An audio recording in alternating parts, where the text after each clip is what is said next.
All right. So, what is authority? We've already looked at what is relevance, and we know that Google really looks at two things in particular, relevance and authority.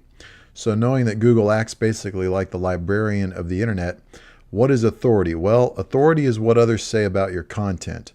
If my wife said Dylan is a great chess player, that's one thing, but she's my wife. She's going to think I'm good no matter what.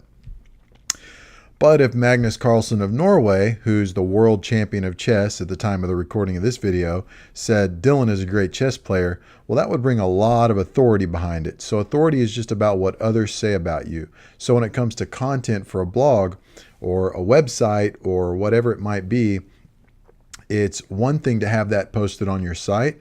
But if it's another site that has relevance and authority in Google's eyes or a search engine's eyes, and that site points to yours, it's a whole different ball game. So if I wrote a blog post on entrepreneurship or something like that, that would be one thing.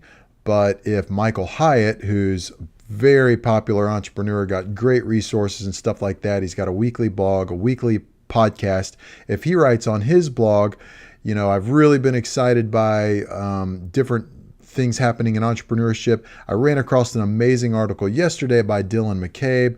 Check it out by learn more about how to start a new venture here and check out Dylan's article. Well, that brings authority because he's got hundreds of thousands of listeners and viewers of his blog, readers of his blog and stuff like that. So it would bring so much authority.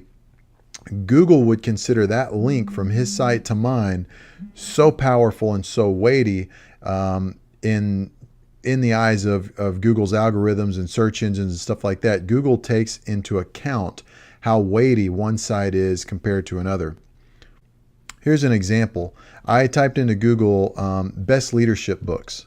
Well, this is a site, a very popular site called Inc.com, where you can learn about sales, business, leadership, and so on. And they have a list of their own top 10 list of books. So these books and this content has a lot more authority in Google's eyes because it comes from Inc.com. Instead of some no-name blog or no-name website that wrote an article on best leadership books, that didn't show up. It didn't show up in Google, even though I'm sure there's thousands of blogs and posts out there that talk about the best books to read for leadership.